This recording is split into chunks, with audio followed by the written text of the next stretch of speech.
Hello, everybody. We're delighted to have you join us today for this webinar discussing the cyber impacts of AI in nursing and midwifery.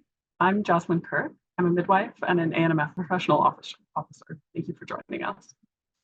The Australian Nursing and Midwifery Federation and the Australian Digital Health Agency have joined together again for another webinar in our digital health series, discussing the important role that nurses and midwives play in Australia's health digitization. I'd like to start today by respectfully acknowledging the traditional owners of the lands where each of us are broadcasting and listening from today. Currently, I'm speaking to you from the lands of the Yagara and Turrbal people, and I recognize their continuing connection to country on lands and water that was never ceded. We pay our respects to elders past and present, and we extend that respect to any Aboriginal or Torres Strait Islander peoples joining us today. Today's presentation will be recorded, and our entire webinar series is available at anmf.org.au, where you can also access digital health trainings, podcasts, and resources to help you become a digital leader.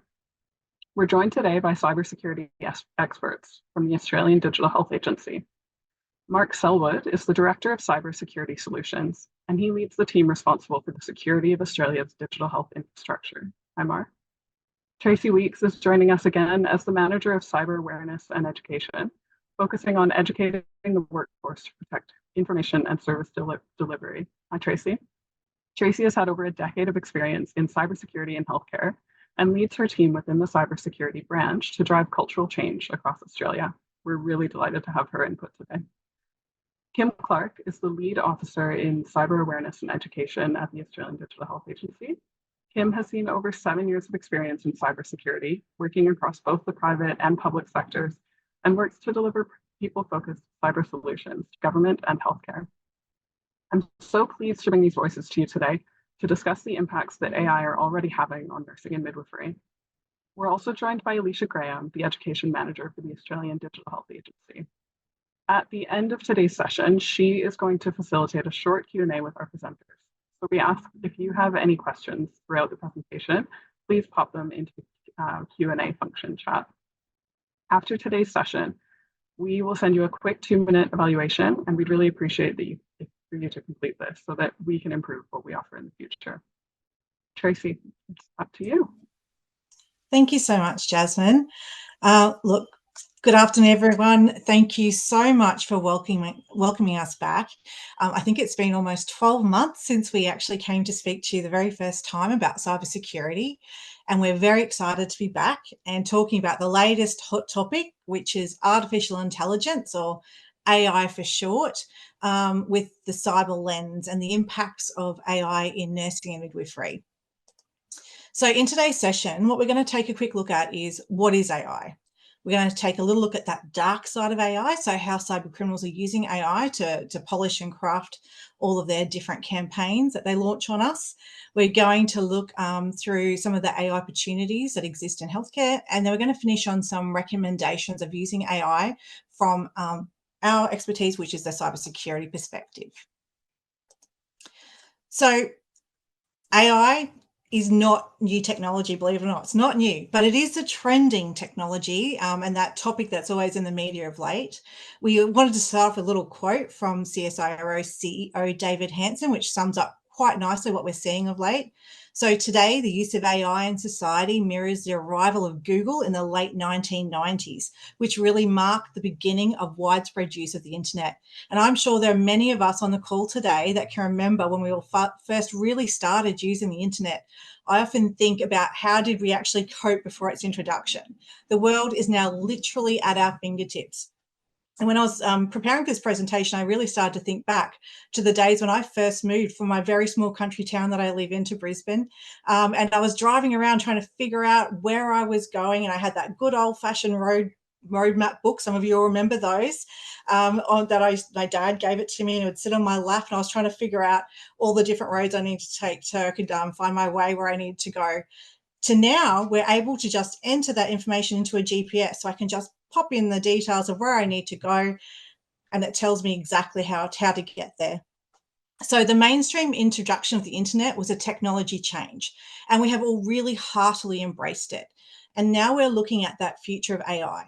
AI is here. And today really is the perfect time for us all to keep informed and to start building our literacy on this topic and what it means for our respective fields. So I'm going to stop talking. I'm going to hand over to Kim, who's going to take you through how AI has integrated into our lives. Thank you, Tracy. So we'll start off with what is artificial intelligence? Well, AI is a field in computer science that is focused on developing intelligent machines which can behave and think like we do. But AI is math, not magic. AI technologies combine mathematical algorithms and rely on huge amounts of data to predict outcomes, classify information, optimize processes, and generate new content.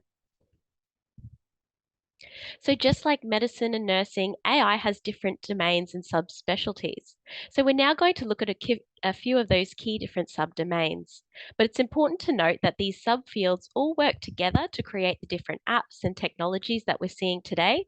They are not independent. So the first is machine learning, which focuses on enabling computers to generate predictions, recommendations, or make decisions based on data and statistical reasoning. So machine learning is actually the foundation for a lot of AI technologies. If you've seen an advertisement on social media and thought, oh my goodness, how spooky, I was just thinking of that product. Well, it's not a spooky coincidence, it's machine learning. Recommendation systems such as your For You page or advertisements are all based on your behaviors online. Another example of machine learning is when you flag an email or text message as spam. Your device then learns to flag future messages with these characteristics as such too. The next is something called natural language processing, which focuses on analyzing the human language sources, so text, images, video, and audio data. An example of where you may see natural language processors in action are home assistants. So when you yell out, hey Google, hey Alexa, or hey Siri, the way it can listen to your question and then respond is using natural language processing. Another example is translation apps, such as Google Translate. I traveled to Japan recently and actually used this application. I was able to pick up a menu in Japanese and hover my phone over it and translate it into English within seconds. I also found many hotel staff would have similar apps on their phone and use them to converse with foreign guests. So that is natural language processing, giving technology the ability to listen and respond the way humans do. Next is computer vision, which focuses on enabling computers to see and comprehend the visual world around us and complete tasks like object detection. Common examples include facial recognition to unlock your smartphone, home security cameras, which you can tune to only record when new faces or people are in the yard rather than anytime a bird flies by. And another example you might have seen in the media and is primarily in the USA so far are driverless taxis. So one company is called Waymo, and it's similar to an Uber. You would order it or any of those sorts of technologies, click on the app, and a driverless vehicle will come and pick you up and take you to your destination. So that is computer vision, enabling those technologies to essentially have human sight. Finally, generative AI focuses on creating new and original content rather than simply recognizing or analyzing existing data. So unlike the traditional machine learning algorithms that are programmed to make predictions based on a given set of data, generative AI algorithms are designed to create new images, text, music, or even entire video clips. So those are the 4 different key domains of artificial intelligence. And we're now going to take a look at some healthcare AI technologies. But before we do, another insight from the CSIRO. A key difference between the use of AI in healthcare and the use of AI in other industries is where AI provides decision making for diagnosis, prevention, prediction, prognosis, monitoring, or treatment. In these cases, the AI is considered a medical device and is currently regulated as such, software as a medical device. So, what this means in nursing and midwifery or healthcare more broadly is that any new technologies, including AI, must go through TGA approval before it can be approved for medical grade use in Australia. But what are these technologies? The following are just a snippet of some AI healthcare technologies in use today. And the first is within medical imaging. Computer vision is being used to enhance diagnostics in MRI imaging and radiology. For example, there is one instance which is allowing clinicians to detect suspicious skin lesions and diagnose them more precisely. Within the Alzheimer's research space, machine learning has been applied to assess artificial MRI images of the brain with signs of neurodegeneration. This has led scientists from CSIRO and QUT, Queensland University of Technology, to develop a world-first benchmark in measuring brain thinning, which assists in diagnosing neurodegenerative diseases such as Alzheimer's. In the IVF space, some clinics are now using AI systems to predict the likelihood of a viable pregnancy from transfer of a single embryo in a woman undergoing IVF. And the final example is not a medical device or specific to medical diagnosis or treatment, but is a great example of technology to streamline repeatable tasks within healthcare settings. And that is the use of automated guided vehicles in hospitals. So perhaps not so different to the autonomous taxis we're seeing in the USA, but instead of taking people, they are taking dirty linens from the floors of a hospital to the loading dock for cleaning. And while still on the topic of new AI technologies in healthcare, an ethical issue that is important to highlight is something known as AI opacity or black box. So what this essentially means is there are some AI systems being labeled as black boxes. You cannot see what's actually happening inside the box. So from a clinical view, you can see the input, so the symptoms, and the output, a recommended diagnosis or treatment, but we as humans cannot see or understand the decision-making process. Now, any technologies that cannot provide a transparent insight into the decision making should not and are unlikely to be approved for medical grade use. But as clinicians, you should be aware of this ethical issue. And it also helps to reiterate something we will keep coming back to throughout this presentation, and that AI is to help provide another point of view. It should never replace human decision making, intervention, and critical thinking. So now we have a bit more of an understanding of what AI is, we're now going to take a look at the dark side of AI, which is the term we use to highlight the use of AI by cybercriminals. So similar to the way healthcare and other industries are using AI, cybercriminals are using it too, to conduct activities such as romance fraud through chatbots, which in 2023, Australians lost a reported $35 million to romance scams. Sharing misinformation or false information, which we do discuss as an ethical dilemma too, particularly with OpenAI services. OpenAI models can be fed incorrect information, which is then used by some individuals. Creating fake product or service reviews for shopping scams, which Australians lost a reported $45 million to last year. They're using it to craft polished and believable phishing scams. With so much more information available at the click of a few buttons, cybercriminals can gather more accurate information. They also no longer have to craft the messages themselves. They can ask the AI products to do it for them. And one step further to creating those believable scams is using AI to create deep fake personas through videos, images, and audio to make their scams even more believable or just to cause chaos. So what is a deep fake? A deep fake is a digital photo, video, or sound file of a person that appears realistic, but is a false depiction of them doing or saying something they didn't actually say or do.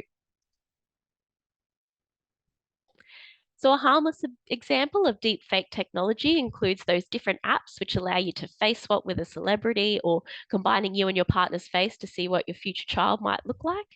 And a debatably harmless, debatable because he never consented to this, is a TikTok and YouTube account of a deep fake Robert Pattinson. So this account has over 1 million followers on TikTok, and Robert has addressed the account himself, saying that people who know him well still ask him, "Why are you doing those weird dances on TikTok?" So for friends and family to be questioning him, you know it must be quite believable. But a harmful example is in the use of scams. So the first successful example of deepfake video happened in Hong Kong. So in this scam, the employee first received a message allegedly from the chief finance officer requesting a secretive transaction must be made, which this employee knew better. They had had their cyber awareness training and they knew the indicators that this was likely a scam. But unfortunately, they were then told to join a video call, such as we're all on now, And in that call was the chief finance officer and other employees, which led them to dismiss any doubts. So over this call, the employee was instructed to transfer approximately 39 million Australian dollars, which they unfortunately did. Another reported example has come from a security company. Luckily, this attack was unsuccessful, but they have shared their story as a warning to others. So, what has happened? An employee received an audio recording on WhatsApp of what sounded exactly like their chief executive officer. But this employee also had their cyber awareness training and knew that this was a CEO fraud or phishing attempt because the employee knew that a call from the CEO via WhatsApp is suspicious. It had a sense of urgency and it was outside of business hours. And as the voicemail was a deep fake replica of the CEO's voice, they stated it was likely generated using publicly available audio recordings from YouTube. So, how to identify a deep fake? Well, if in any doubt, always fact check and be skeptical about any content you're seeing online, because with technology innovations, it is getting harder to spot a deep fake. But some indicators of a deepfake person include odd facial expressions that don't match the emotional tone or speech. If you're watching the audio is properly synced to the lip movement. Sometimes there might be unnatural blinking or flickering around the eyes or different shadows. Asymmetries on the face, for example, their eyes or ear accessories. In terms of AI generated images, at the moment, it can't seem to capture the realism of hands and feet. So the numbers of fingers and toes are all just a bit odd at the moment, but this could change as technology keeps advancing. And with those face swap apps, you can sometimes see the point where the face has blended. There may be a different color along the hairline. But more broadly, how you can protect yourself from AI generated scams. Remember the basic indicators of a scam, such as checking that the email address and phone number are correct, assessing if it's created an emotional reaction within you, fear, curiosity, assessing if the contact was unsolicited or unexpected, always keeping in mind that these are the red flags. Next is always critically analyze content you see online and fact check. If in any doubt, contact the person directly using details you've sourced independently. Creating a family code word or password, which can be used in case you're questioning the validity of the person you are talking to. And to prevent its use against you, try to limit the amount of public content available about you online. So the simplest way to do that is switching all of your social media profiles to private and only accepting friend requests from people that you know, which may not always be achievable. If you're in a position where you're in a public facing role, you need to be extra vigilant and ensure you have these practices in place, such as a family code word and informing your contacts and family that this may happen to you. But it isn't all doom and gloom. There are great opportunities for AI in healthcare. So another quote, as highlighted by the CSIRO, we're at the cusp of an extraordinary era in medicine. For the first time, machines can provide efficient administrative support for clinicians and education for patients, diagnose and predict disease, and inform clinical decision making. If done with care, thought, and safety, embedding AI in healthcare is an opportunity to drastically improve the work lives of medical professions and the health and well-being of consumers.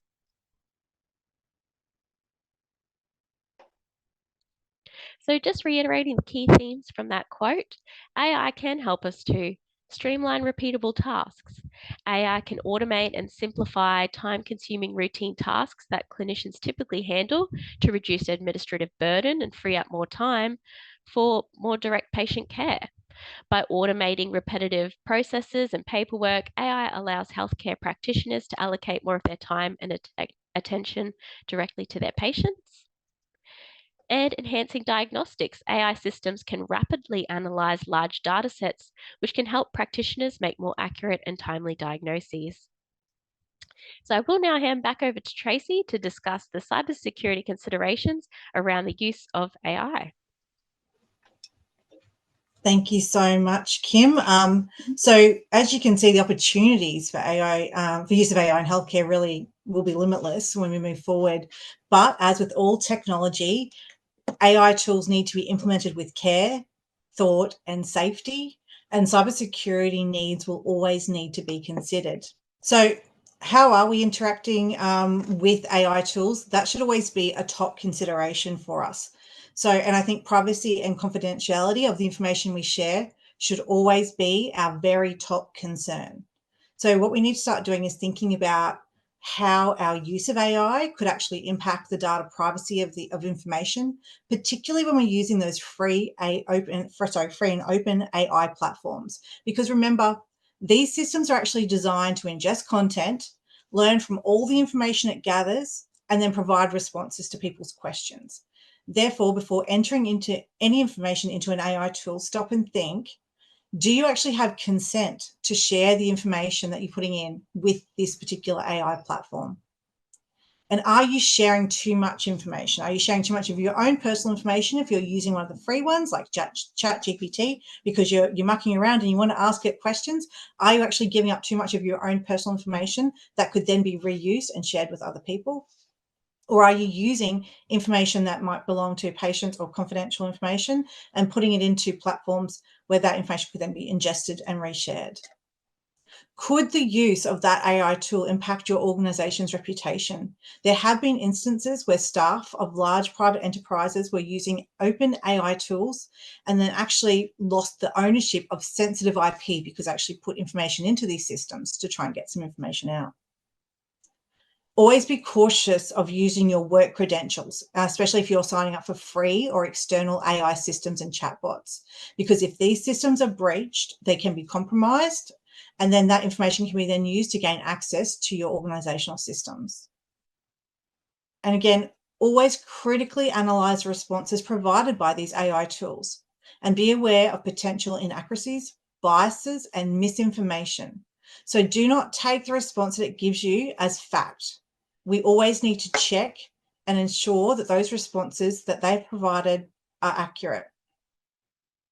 If you are in a position to be implementing a new AI tool into your organization, ensure that an information security risk assessment has been conducted before implementing, just as you would for any other new piece of software or technology. And as we discussed right at the beginning of the session, AI really is already integrated into our daily lives, and perhaps in ways we don't even realize. So we need to not only think about how we're interacting with AI and how to recognize those potential scams, as Kim has just spoken to you about, but also how are we securing our own AI-enabled devices in our home. So just a couple of little things to think about. Firstly, do a little assessment. Have a look around your home and really have a good look at what you have that is connected to the internet. And think, does it actually need to be connected? Because just because it can be doesn't always mean it should or needs to be. But for those devices that you have that really do need to be connected, then we ask you to consider taking these following steps to uplift your home internet to help protect your devices, which will then ultimately protect your personal information. Don't worry, we will share this information post-session so you can remind yourselves of these tips in more detail. So the first one is to ensure that your router has a strong passphrase protecting it. For those that attended our first session, our first webinar, we talked a lot about how to create strong passwords. So remembering that it has 4 different words joined together with a little bit of complexity, such as an uppercase, lowercase, and special characters and a number. That will help you create a really strong password. Check to see if it has remote management permissions and consider disabling where they're not needed. Most home routers should have strong encryption protocols to protect your information, but it's a good idea to ensure that WPA2 is enabled. And again, we'll provide that information if you don't know what that is so you can understand. Do you often have visitors who want to connect to your home Wi-Fi? A really good idea here is to create a guest Wi-Fi account that is password protected. And think about having a VPN or a virtual private network. This will help to ensure the privacy of your online activity. So consider installing a reputable VPN, and some of your antivirus subscriptions will actually come with these licenses that can be used across multiple devices, which will actually give you and your family this additional protection. If you've had your curiosity piqued about AI today in this little introductory session that we've had time to do, then we suggest you check out a collection of free online courses that were actually developed by New South Wales TAFE and the CSIRO on artificial intelligence. At the moment, they are free. We're not sure exactly how long that will last for, so great idea to jump on and have a look at those courses while they are free. We have also at the agency developed our own digital security courses. And again, if you haven't had a chance to check these out, we highly recommend that you do. And they're available from training.digitalhealth.gov.au. There is some great reading, which we have quoted right throughout this presentation, and that is AI Trends for Healthcare report, which was actually done by the CSIRO. It was only released last month, but it is a fantastic read. So again, we'll provide all of these links for you. We also, and our final recommendation is a podcast that we recorded within the agency, which discusses how to enable that next frontier of healthcare and touches on the themes of data protection in an AI world. And like I said, all of the links and resources that we've just mentioned will be provided post-presentation. Finally, AI is not here to replace clinical decision-making and the care provided by nurses and midwives. And the following quote from your own ANMF Federal Vice President, James Lloyd, sums it up perfectly. It says, AI lacks empathy. Computers cannot provide nursing and midwifery values such as compassionate and patient-centered care provision and the respect for diverse perspectives. So this reiterates that AI provides just that other point of view, just one more point of view. It cannot empathize the same way you can as a nurse or a midwife. So you must always validate and critically analyze what you are seeing in real life. AI can simulate empathy, but it does not have that same common sense or understanding of the real world that humans do. Thank you very much.